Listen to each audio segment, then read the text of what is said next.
Армысыздар, аяқ-қол неге үйиді, не істеу керек? Осы сұрақтың жауабын білгілеріңіз келсе, видеоны соңына дейін көріңіздер. Білектің, табанның және жіліншіктің шаншып ауырып жансыздануы сізде де кездесетін болар.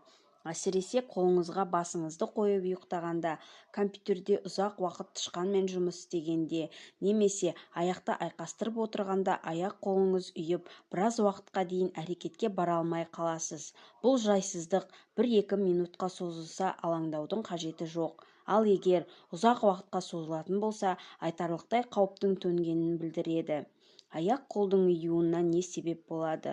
Қолдың буыны мен табан маңызды екі жүйенің, яғни қан айналымы мен жүйкенің тоғысқан жері. Демек, қан айналым дұрыс жүрмесе, қажет жерге келмесе, онда ол жансызданып, үйіп бастайды. Сондықтан да аяқ-қолы үйіп қалатындарға ең алдымен қан айналымын тексертіп алу керек. Ал екінші жүйе, ол яғни жүйкенің әсерінен үйіп қалса, онда оның шешімі жеңіл. Көбінесе тышқанмен жұмыс істегенде, ұзақ уақыт қаламмен жазу жазғанда, қол, білек үйіп қалады. Бұл кезде аяқ-қолыңызға жаттығу жасап, ары-бері қозғалту керек. Сонда қан айналым дұрысталып, жүйе іске кіріседі. Нәтижесінде ұюдың алдын аласыз. Бұдан бөлек те аяқ-қолдың ұюына мыналар себеп болуы мүмкін. Бірінші, жүйке тамырлары. Қол мен аяқтарда орналасқан жұлын мен ми тамырларының жүйесі ауырғанда аяқ-қол үйіп белгі береді. Бұл көбінесе егде жастағыларда көбірек кездесетін сырқат. Демек, аяқ-қол ұйыған кезде жедел түрде жүйке тамырларының жұмысын тексерту керек. Екінші, топтағы диабет ауруы. Аяқ-қолдың жиі ұйуы қант диабетінің екінші түрінен белгі береді. Үшінші, дәрумен жеткіліксіздігі. В1, В6, В12 және П дәрумендері жүйке саулығына жауап береді. Демек, аталған дәруменнің тапшылығы да аяқ-қолдың ұйуына себеп болады. Төртінші, спиртті ішімдік. Алкогольді қабылдау кезінде ағза дәрумен тапшылығына ұшырайды, тамақ режимі бұзылады. Салдарынан жүйке жұмысын баяулатып, қан айналым нашарлайды. Соңынан аяқ-қол жансызданып үйіп қалады. Бесінші, инфекция жұқтырғанда. Қауіпті инфекция жұқтырғанда да аяқ-қол жансызданып үйіп қалады. Нақтырақ айтқанда, лайм, иммун тапшылығы вирусы, желшешек, ұшық дертіне шалдыққандарда жиі кездеседі.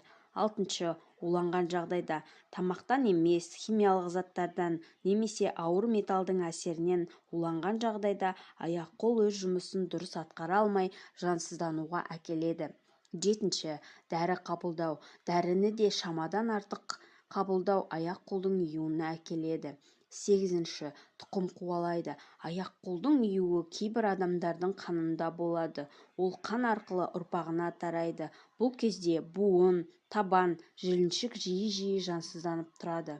Тоғызыншы, жарақат алғанда немесе ауыр зат көтергенде. Абайсызда жарақат алсаңыз, сол тұстың жүйкесі сыр береді де қан айналым бұзылады. Нәтижесінде жарақат алған мүшесі үйіп бастайды. 10-шы, шылым шегу. Никотин буынды қанмен қамтамасыз етуде кедергі келтіретін бірден-бір улы зат. Сонымен қатар жүйке жүйесінде бұзуға қабілетті. Қан мен жүйкенің жұмысы, әсіресе аяқ-қолдың ұйуы сөзсіз. Не істеу керек? Қандай жағдайда аяқ-қолдың үйіп қалатынын білдіңіздер. Ендеше бұл белгілер терапевт дәрігердің қабылдауына жазылуға жетектейді. Дәрігер арнайы тексеруден өткізіп, аурудың алдын алуға ықпал етеді. Жалпы, қан сараптамадан өткізіп, диабет, бауыр ауруларының бар жоғын анықтайды, дәруменнің деңгейін білдіреді, әрі зат алмасудың жағдайын бақылайды. Қалай емделеміз? Сараптамадан өткізген соң арнайы ем жүргіземіз. Аяқ-қолдың ұйуы, салауатты өмір салтын ұстансаңыз жазылатын ауру екенін ұмытпаңыз. Бастысы, қимыл қозғалысты реттеңіз, дұрыс тамақтаныңыз, қант мөлшерін азайтыңыз, дәрумендер қабылдаңыз, жағымсыз әдеттерге нүкте қойыңыз, артық салмақтан арылыңыз. Мақала қажетіңізге жарады деген үміттеміз. Келесі видеода көріскенше.